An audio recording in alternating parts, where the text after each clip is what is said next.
Okay, guys, we are going to talk about two other types of functions. So yesterday we talked about quadratics. We're going to start with linear. So you have two types of equations for a linear. Slope-intercept is y equals mx plus b. So let's start with that one.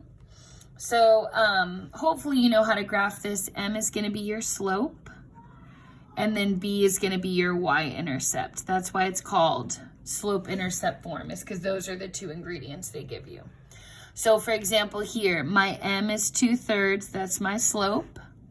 So I'm gonna rise 2, run 3, okay? But then my -4, that tells me my y-intercept, which automatically tells me where to start. So I'm gonna start at -4, and then I'm gonna go up 2 over 3, up 2 over 3, up 2 over 3. Okay, there's your line. Okay, now notice that I don't actually have to go back and find the x and y intercepts. I can just pull them from the graph for this. So my x-intercept would be here, which is at 6. And then my y-intercept would be here, which was at -4.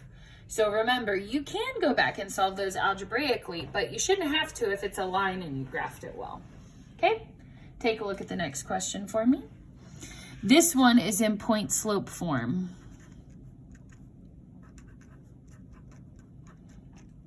Okay, so here are the ingredients for your point. Your point is going to be x1, y1. And then your m, this is still your slope, just like usual. So it's kind of, what I would think about doing is you're going to take this +1 and you're going to bring it across to the other side. This is my preference.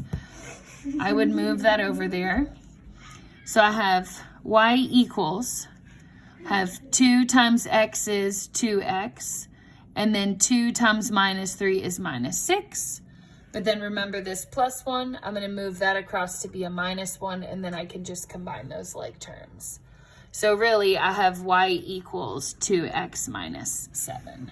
So you can easily convert from point slope into slope intercept, which is what most people are more comfortable graphing.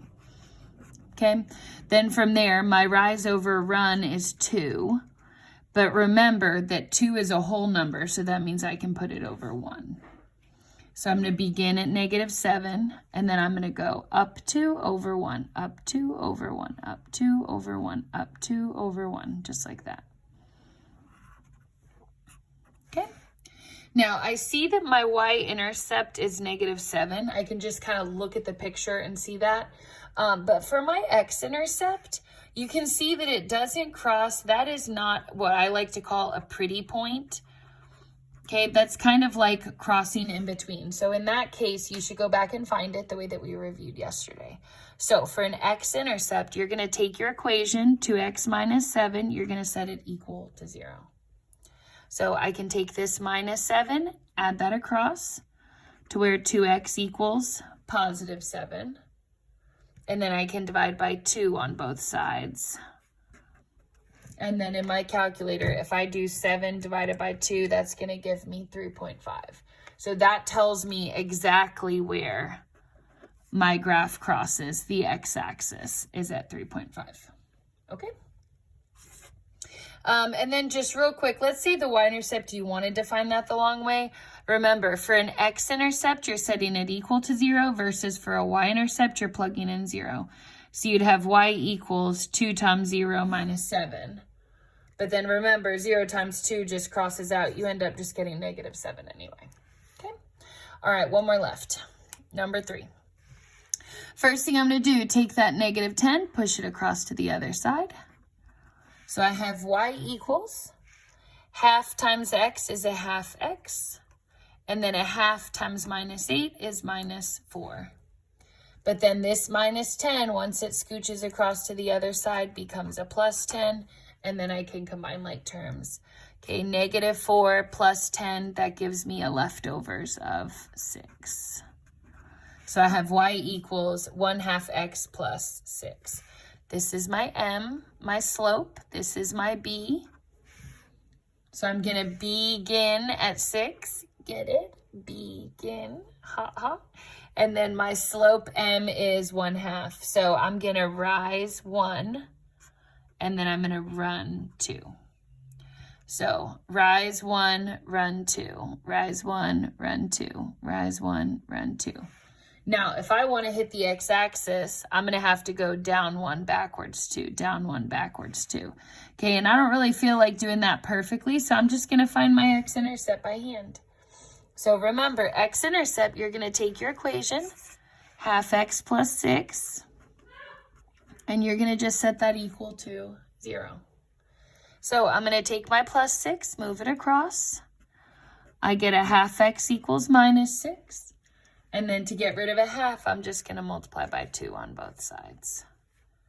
So 1/2 and 2 are going to cross out. X equals -6 times 2 is -12. So that means that where this would hit out here would be at x equals -12. Okay? Then your y-intercept, you can see from your picture that it is 0. Or I'm sorry, it is 6. My bad. Okay? All right, flip over to the other side for me, please. So we did graphing lines. We did parabolas yesterday. So the third type that we're going to look at is cubic functions. Okay, so you have y equals x minus h cubed plus k. Now, it's not really called the vertex anymore. I'm going to call it the starting point. Okay, or some people will call it the center. But it's the exact same as a vertex for a parabola. So you take the opposite of the number here, and then you take the number from the back. Okay? Then remember that your a in the front controls if it's going to be stretched or compressed. And that's, if it's bigger than 1, it's a stretch, just like yesterday, smaller than 1, it's a compression. So let's look at number 1. So first question, I need this center point. So if this is a -1, I know I'm going to start at +1. This is a -8, I'm going to keep that the same. So 1, -8 is right here. Okay, then the shape of a cubic function looks like this. You're going to have your center point. One side of your graph is going to be pointed up. The other side of your graph is going to be pointed down. Okay, so it makes kind of like a squiggle. So if I'm doing this graph here, I'm going to sketch it very loosely in pink. Okay, one side of my graph is going to be going up. The other side of my graph is going to be going down. But we're still going to practice finding those x and y intercepts like we did yesterday. So for an x-intercept, you take your equation, x minus 1 cubed minus 8. You set that equal to 0. So first thing I'm going to do, take my -8, push it across to the other side. Used to be minus, now it's positive. So x minus 1 cubed equals +8.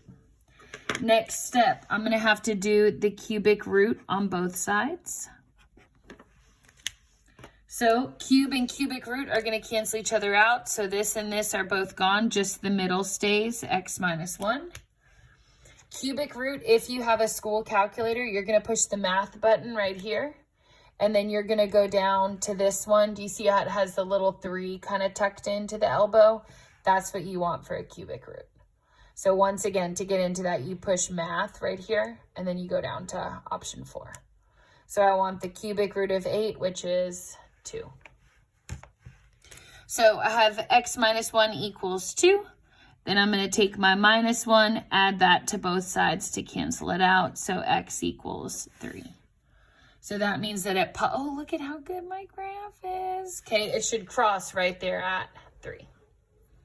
Now, for the other side, for the y-intercept, remember that I'm plugging in 0. So I'm going to have y equals, where my x was here, I'm going to have a 0 minus 1 cubed minus 8. 0 minus 1 is -1. And now I want you to think about what -1 cubed is. That's the same as doing -1 times -1 times -1 again, like 3 of them. So 1 times 1 times 1 is 1, but then these first two negatives are going to cross out. It's going to come out to stay, though, negative. Because even if these two cross out, I still have one more left over. So I have -1 and then -8 more gives me -9. Remember, you can also just type the whole thing in at once. 0 minus 1 cubed minus 8, and you can get the answer that way. Okay, either way. So -9 is the y-intercept. That's going to be right here. Okay, and so actually, wow, that graph ended up looking pretty good. Okay. All right, next one. We need to find our center point. So if it's a -5 here, we know it's really a +5. +1 from the back is a +1. So I'm going to go to 5, 1, which is right here. And then remember that our graph is going to be something like this. Okay, one of your sides is supposed to be pointed up. The other side is supposed to be pointed down. So let's solve it. So for my x-intercept, I'm going to take my equation. I'm going to set it equal to 0. So first thing I'm going to do with my +1 is subtract that across to the other side. So I have x minus 5 cubed equals -1. Then my next step to cross out the cube, I'm going to take the cubic root on both sides. Okay, then remember I showed you how to do that in the school calculator. It's math option 4, cubic root of -1, and I get -1. So these guys cross out. I have x minus 5 equals -1. Then I'm going to take my -5 there. I'm going to undo that by plussing 5 to both sides. And then -1 plus 5, x equals +4. Wow, look at that. Perfect. Okay, last one. For that question, we want the y-intercept. We're going to plug in a 0 here.